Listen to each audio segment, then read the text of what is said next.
Good afternoon, everybody. Hope you're doing great. It is Wednesday. It is hump day, so it's the middle of the week, so that's good. A couple more days till the weekend, thank God.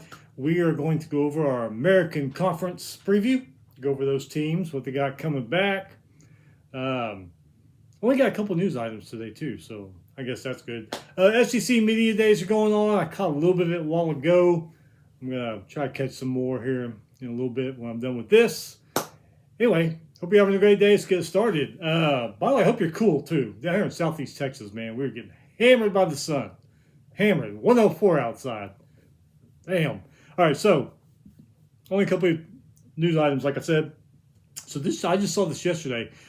Georgia running back Dante Dowdell was in a serious ATV accident and is in the hospital. He was transferred. He transferred to Georgia from Kentucky in the offseason. Kirby Smart says he doesn't know when he will return, and his injuries are serious. And the hospital, I think this is the hospital, was like a spinal cord and brain hospital. So they are pretty serious. Hopefully he gets better. And if that is the case, man, he may not even play this year, but sucks too, right before fall camp's going to open. But get better, Dante. Get better, man. That's all I know what to say about that. Remember we talked about Michigan's AD, so I want to stay here, and the border regions didn't talk about him or anything. Well, now Michigan AD Wade Manuel says he will step down at the end of the calendar year. Michigan also released a summary of an independent investigation into the culture of the scandals that have plagued their athletic department. Sign stealing, all that stuff, Sharon Moore, his garbage and all that. So yeah, Wade Manuel, he is leaving Michigan at the end of the calendar year. Guessing right before New Year's or right around Christmas, who knows. All right, American Conference, let's get down to it. Let's get down to these teams, what they got. First up, Navy Midshipmen, last year, 11-2, 7-1. Beat Cincinnati in the Liberty Bowl, 35-13. Beat Army and Air Force, so they won the Commanders-in-Chief Trophy. Lost to North Texas and Notre Dame, two good teams, though. So that's where their two losses came from. Returning starters, 5 on offense, 5 on defense, and the punter, not bad. Quarterback Blake Horvath, running back Alex Chizeka, and Eli, how you say his last name, Hiddenreich, all graduated. Ooh. Non-conference includes Towson, Air Force, and Notre Dame again. Before we go any further, when I'm doing this, I look through the news to see star players who have left, see if there's anything about them left that I didn't know about. So, did the best I could. A lot of teams, if I call out a name from a team and they're gone, and I call it out, that's what it was. I missed it. They left, whatever. So, there you go. Tulane Green Wave. 11-3, 7-1. Beat North Texas in the American Conference Championship game, 34-21. Lost in the CFP first round to Ole Miss, 41-10. In the regular season, they lost to Ole Miss also, and UTSA. So there you go. This isn't very good. 2 on offense coming back, 3 on defense. Jake Ratliff is gone. Their non-conference includes Duke, South Alabama, Kansas State, and Southern Miss. USF Bulls, remember that last year? They started off on fire, man. People were talking about the Bulls. Ended up 9-4, 6-2, so they had a pretty damn good season. Then the coach left. Beat Boise State and Florida. Remember that? Everybody's talking about them, and they ran out who they run smack into, Miami, I think it was, and Miami just put it into all that talk. Lost to Old Dominion, too. Old Dominion had a hell of a season last year. In the Cure Bowl. Starters, 2 on offense, 1 on defense, and the kicker. Quarterback Byron Brown, gone. He went with his coach. Where did he go? We just talked about that the other day where they went. I forget where he went. But Byron Brown went with the USF, with the coach from USF. Non-conference, Florida International, Delaware State, Bowling Green, and Kent State.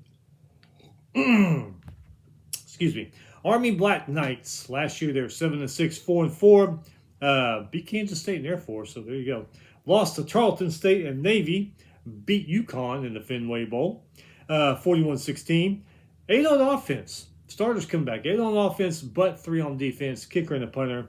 Quarterback Cale Hollums, running back Samari Howard, and wide receiver Brady Anderson all return. Non-conference, Bryant Latek, Bulldogs, and Air Force. Memphis Tigers last year 8-4, 4-4, went 8-1 at one point in the season, lost last three. Beat Arkansas though, beat them by 1 point, 32-31. Lost to NC State 31-7 in the Gasparilla Bowl. Their last conference title, Memphis's, was 2019. One returning starter. Offensive guard Parker Mitchell. He's the only returning starter. Coach Charles Huff brought in a lot of starters with him from Southern Miss, so that's good. Non-conference includes UNLV. That's going to be tough. Arkansas State. They're not a bad team either. Boise State. See if they can get things turned around. And UT Martin. UTSA Roadrunners. Last year they were 7-6, 4-4. Beat Tulane 48-26. Beat FIU 57-20 in the First Responder Bowl. 5 on offense, 2 on defense. Kicker and a punter coming back. Quarterback Owen McCown back, 3,000-yard passer and 30 touchdowns there. UTSA. Wide receiver Devin McCain and tight end Houston Thomas are gone. Their non-conference includes UT Rio Grande Valley, who had a hell of a first year last year. So that's not going to be a pushover game. And then they got Texas State, which is almost next door to them, and Texas. So UT Rio Grande Valley, who had a hell of a year in their first year last year, Texas State and Texas. Then they got Colorado State, who's got new coach. So, man, if they don't turn it on, those first few weeks could be hell for them. So we'll see what happens. North Texas Mean Green. Man, what a year they had last year. 12-2, 7-1. Beat Washington State by 49 points. Lost to South Florida, 63-36. Lost to Tulane, 52-25 in the American Conference Championship game. But beat San Diego State 49-47 in the New Mexico Bowl. Their last conference title was 2004 in the Sun Bowl. Now, 0 returning starters because Eric Morris left for Oklahoma State, took a lot of players with him. Just about every damn good player they had, he took them to Oklahoma State. So that's why Oklahoma State's going to be a team to watch this year. I mean, the only way they can go is up. So we'll see what Eric Morris does with all these players he brought with him. Non-conference include, Indiana, UNLV, Texas State, and then Houston Christian. They could also have a pretty tough time in their non-conference there. Temple Owls, man, 5-7, 3-5. Lost to Oklahoma and Georgia Tech. Started off 2-0. Last conference title for them was 2016. That's not bad because there was a time when Temple was the bottom. They're the bottom of the Big East, and wherever they went, you can mark that as a win. But they've slowly made a comeback over the years. So like I said, won conference title 10 years ago and 5-7 last year. Almost hit a bowl there. But hey, 7 starters coming back on offense. Now only 3 come back on defense, and the kicker and the punter's coming back. But 7 on offense. That's pretty damn good. Quarterback Jackson Smolik sat on the bench at Penn State for 3 years. He comes to Temple now. He's going to see if he can play at Temple. Non-conference includes Rhode Island, Penn State. So the guy's going to be playing his own team again. Toledo and UConn. So their long non-conference schedule's a little bit iffy there. East Carolina Pirates.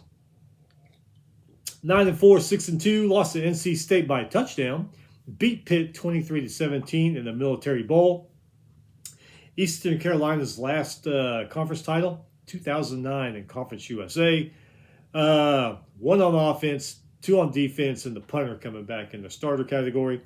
Non-conference includes, Alabama, Appalachian State, which has not been Appalachian State of usual the last couple of years, but they're still a good team, but not a giant killer like they used to. I don't know what's going on there. Old Dominion. Old Dominion had a hell of a year last year. So that could be a problem for them. And then North Carolina Central. UAB Blazers, 4-8, 2-6, beat Memphis by a touchdown. So that's a little highlight from last year. Their last conference title, 6 years ago, 2020. 2 on offense, 1 on defense, kicker coming back in the starter category. Non-conference includes Illinois. Ooh, right off the bat. Louisiana Monroe, Louisiana, and Samford. The rest of those three should be able to win those, but I wouldn't expect them to beat Illinois. Florida Atlantic Owls, 4-8, 3-5. Last conference title, 2019 Conference USA. Not bad. 5 starters coming back on offense, 6 coming back on defense. So that's really not too bad there. Quarterback Caden Voltkamp returns. He did throw 17 interceptions last year, though. Leading tacklers Leon Hart and CJ Dockett return. Their non-conference includes these guys. If they get things together, they could have a hell of a first part of the season. They got Florida. We don't know what Florida's going to be doing. You would think they'd be better than a Billy Napier team, but you don't know. You got a new coach in there and new players trying to learn everything. Florida Atlantic, man, they can reach in and grab that, because after that they got Louisiana Monroe, Texas Southern, and Florida International. I mean, they play hard and play right. A few things bounce their ways. They could win that non-conference. They could be 4-0. You know, you never know.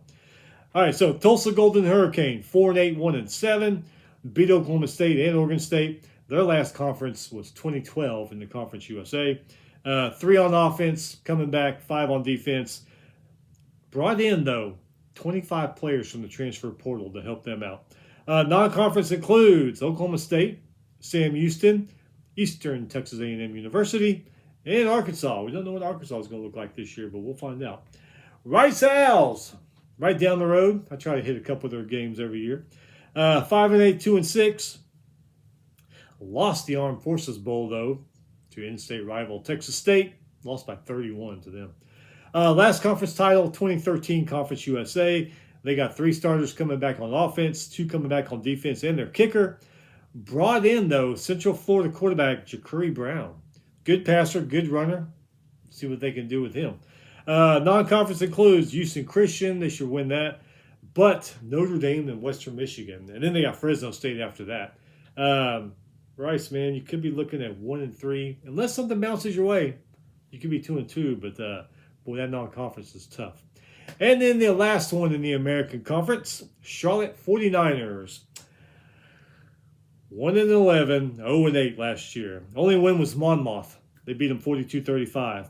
And it doesn't make it any better because the 2 on offense coming back, 4 on defense, and their punter. Their non-conference includes Citadel, Ole Miss, Appalachian State, and then Louisiana Ragin' Cajuns. That is it. That is your American Conference preview. Next week, we'll start do some more. Well, Monday, maybe Tuesday, who knows, but probably Monday. We'll do the ACC Conference.